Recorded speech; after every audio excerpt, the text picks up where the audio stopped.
तो छोड़ते थे। आदरणीय अध्यक्ष जी, सम्मानित मंच, किसान क्रांति के सरदारों, नौजवान साथियों, मेरी माताएं, बहनें, बच्चों, पुलिस प्रशासन के लोग, पत्रकार बंधु, मुद्दा इस गांव में, क्योंकि कई लोग गए इस क्षेत्र से और सबसे पहले इस क्षेत्र से जो ट्रैक्टर गए होंगे उन किसानों का फोन आया। उन्होंने कहा कि कई ट्रैक्टर यहां से है और हम आना चाहते हैं, यहां से पुलिस रास्ते में नहीं आने देती। मतलब ये पहली बार लगा कि इस क्षेत्र से ट्रैक्टर भी आंदोलन में हिस्सा ले रहे थे। ये पूरे देश का मसला है। इसको पहले बांटा गया पंजाब हरियाणा में, फिर इसको बांटा गया उत्तर प्रदेश राजस्थान के कुछ सीमाओं में, फिर इसे कहा कि ये तो सरकार का आंदोलन है, फिर कहा कि एक बिरादरी का आंदोलन है। 8-10 टुकड़ों में इस आंदोलन को बांटने की कोशिश करेंगे। ये नहीं कहा कि यह आंदोलन किस मुद्दे पे है। सरकार से 12 बार बातचीत हुई, 12 दौर की वार्ता। हमने कहा कि जो 3 काले कानून हैं इनको वापसी ले लो। किसानों से आपने नहीं पूछा। गोदाम, बड़े बड़े गोदाम पहले बन गए और कानून बाद में बने हैं देश में, इसलिए व्यापारियों के कहने से उनके हितों का साधने के लिए कानून बने हैं। हमने कहा कि एमएसपी में कानून नहीं है।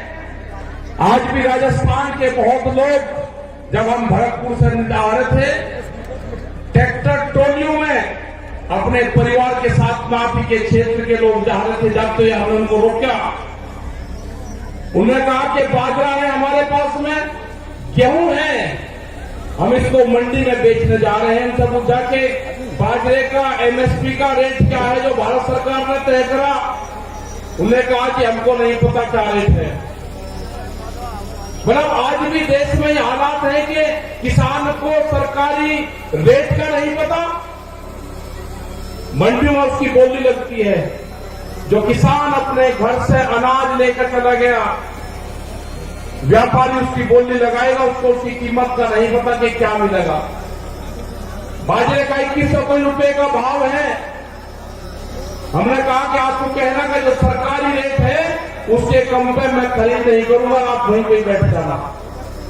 वो 1100 से 1200 रुपए में बाजरे को बेच पाएगा किसान, 1400 और 1500 रुपए में गेहूं को बेच पाएगा। जब उसकी फसल 1 महीने बाद में उसकी फसल आ जाएगी, उसके घर में अनाज रखा है, उसको बेचने गया है। लड़ाई यही है। लड़ाई किसी जाति की नहीं है। लड़ाई है कि एमएसपी पे कानून बने। मिनिमम सपोर्ट प्राइस जो है 1975 रुपए से कम पे गेहूं का भाव नामित हो। वो चाहे सरकार खरीदे या कोई व्यापारी खरीदे, उसके कम पे खरीदना हो। 2100 रुपए के आसपास का बाजरे का रेट है। बाजरा उसके कम पे खरीदना हो। मक्का 1700-1800 रुपए का रेट है, उससे कम पे खरीदना हो। धान में 1800 रुपए से कम पे खरीदना हो। ये है कानून। इसके लिए लड़ाई वहां पर चल रही है। 100 दिन के आसपास लोग आ रहे हैं।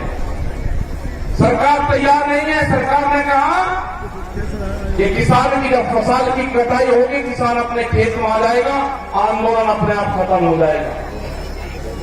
उसके एक ही जबान से किसान अपनी फसल उड़ानी शुरू कर दी। उसने कहा कि आंदोलन करेंगे हम, अगर फसल हमारे बीच में आएगी उस फसल को उजाड़ देंगे।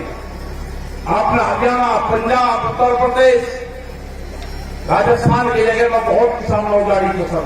हमने कहा कि फसल को बर्बाद न करो, ये आंदोलन भी चलेगा, ये फसल भी किसान काटेगा। ये आंदोलन कितना लंबा चलेगा ये तो नहीं कह सकते, लेकिन जो 40 लोग हैं, जो कमेटी के लोग हैं 40, उनके पीछे पंचायतें हैं, उनके पीछे सरपंचों का हाथ है। उसके पीछे पूरे हिंदुस्तान के किसान ने आस्था जताई है कि दिल्ली में चलने वाला धरना मेरे फसलों के रेट तय करेगा। ये लड़ाई बड़े पूंजीपति से है, सरकार उनकी सपोर्ट में है। ये लड़ाई वही है जो जमींदारों के खिलाफ होती थी, ये लड़ाई वही है जो राजाओं के खिलाफ होती थी। वो लड़ाई भी अनाज की लड़ाई थी, ये लड़ाई भी अनाज के रेट की लड़ाई है। मैं नौजवान साथियों को अपने, जिसने इस पूरे देश के आंदोलन की कमान नौजवानों ने संभाली है, अब की बार ये बहुत कम देखने को मिलता है कि नौजवान किसी के क्षेत्र में आंदोलन की कमान अपने हाथ में संभाली हो, तो वो आंदोलन कभी फेल नहीं हो सकता। वो आंदोलन फेल नहीं होगा कभी भी, क्योंकि जिस तरह से शाहजहांपुर का पूरे दिल्ली के क्षेत्र में यहां का नौजवान निकला है, उसने जाति धर्म सब चीज को भुला के, वोट को भुला के, कि कौन किस क्षेत्र का है, मेरी वहां पर आपस में क्या लड़ाई क्या तकरार है, सबको चीज को भुला के उसने दिल्ली के आंदोलन में शरीक हुआ। जिस तरह से यहां पर लोग इकट्ठा कर रहे हैं पैसा, सरकार कहती है कि धन कहां से आ रहा। इस आंदोलन को गांव का किसान चलाता है, इस आंदोलन को हल चलाने वाला किसान चलाएगा, इस आंदोलन को क्रांति से काम करने वाली हमारी महिलाएं चलाएगी, इस आंदोलन को हाजी और पाजी चलाएगा। यह आंदोलन क्रांति का आंदोलन है, यह आंदोलन फेल नहीं होगा। एग्रीकल्चर जो कृषि में काम आने औजार वाले जो है, इस आंदोलन को वही लोग चलाएंगे जो अपने खेतों में हाथ से काम करते हैं। कोई नहीं गया बरगाह से, यहां पर बैठे राजाराम जी मीर जी है, यहां पे युगवीर सिंह जोगिंदर जी, अमनाराम जी, जो आपके शाहजहांपुर बॉर्डर को प्रमुख से देखते हैं। आप 200-200 किलोमीटर से यहां से जाते हो आप, और दिल्ली को ऑफ नहीं अभी, कई लाख आदमी दिल्ली के चारों तरफ को है, और दिल्ली फिर कान खोल कर सुन ले, ये ट्रैक्टर भी वही है, ये किसान भी वही है। आप ज्यादा तानाशाही दिखाओगे, ये किसान अब की बार में ज्यादा तादाद में दिल्ली में जाएगा, ज्यादा तादाद में किसान जाएगा। यहां की फसल कट जाएगी हमारी 1 महीने में। ये कह रहे कि किसान ट्रैक्टर से नहीं आएगा दिल्ली, ये किसान दिल्ली ट्रैक्टर से ही आएगा। जब इसको दिल्ली कोच करेंगे, ये किसान अपना ताम झाम लेकर आएगा। हर क्रांति होगी देश में, खेत में चलने वाला हर औजार वो साथ लेकर आएगा। जब जब भी बड़ी बड़ी लड़ाइयां हुई, उसमें साथ लेकर चला है। वो जानते हैं ये कौन सा क्षेत्र है, ये बेहद क्रांतिकारियों का क्षेत्र राजस्थान। बड़ी बड़ी लड़ाइयां यहां पर लड़ी गई, ये किसान पीछे नहीं हटेगा। जो मेरा नौजवान साथी है वो पीछे नहीं हटेगा।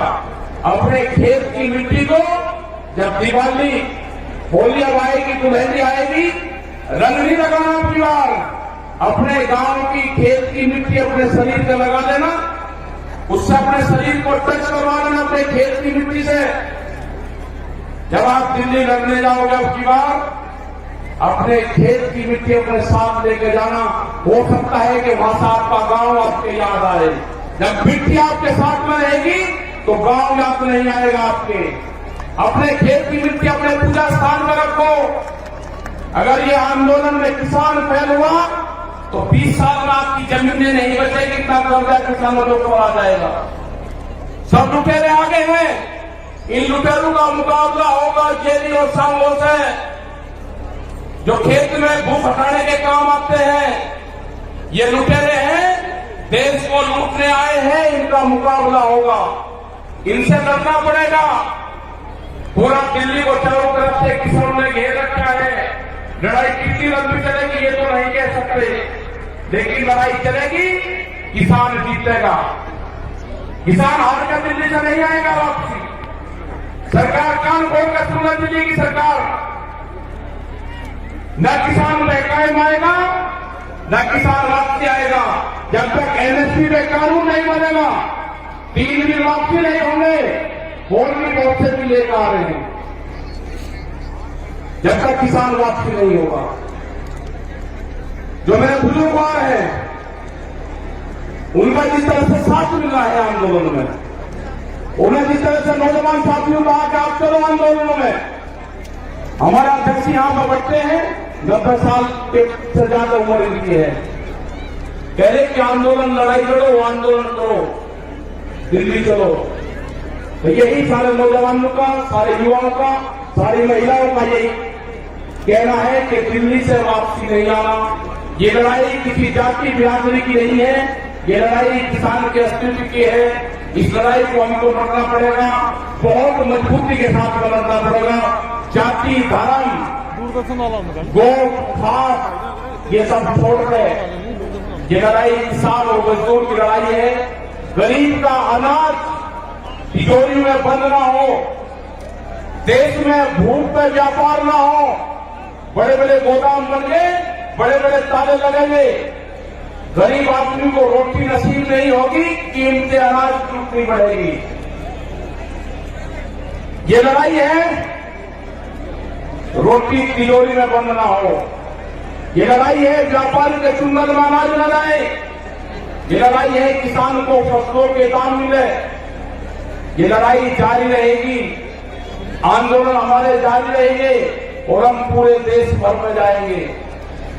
पूरे देश भर में 24 मार्च तक के प्रोग्राम हमारे लगे हुए हैं अभी। उसके बाद आगे के प्रोग्राम लगेंगे, कह रहे वेस्ट बंगाल में कैलेंडर जाएंगे, आसाम में जाएंगे, वेस्ट बंगाल में जाएंगे, कर्नाटक और तमिलनाडु और महाराष्ट्र में भी जाएंगे। पूरे देश में किसान जाएगा। 40 लोगों की जत्थेबंदी है, वो जाएगी।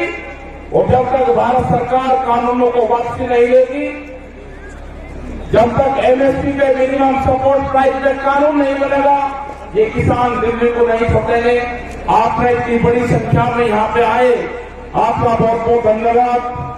यहाँ पे जो ये मैदान है, जो कुश्ती मैदान है, भैरव बाबा का मैदान यहाँ पे है, उनको नमन करते हैं। इस पूरे क्षेत्र को, जो पहाड़ी क्षेत्र में यहाँ पर प्रोग्राम लाए के 81 गांव में जो प्रोग्राम दिया, आपका धन्यवाद। जय हिंद, जय भारत, जय राजस्थान।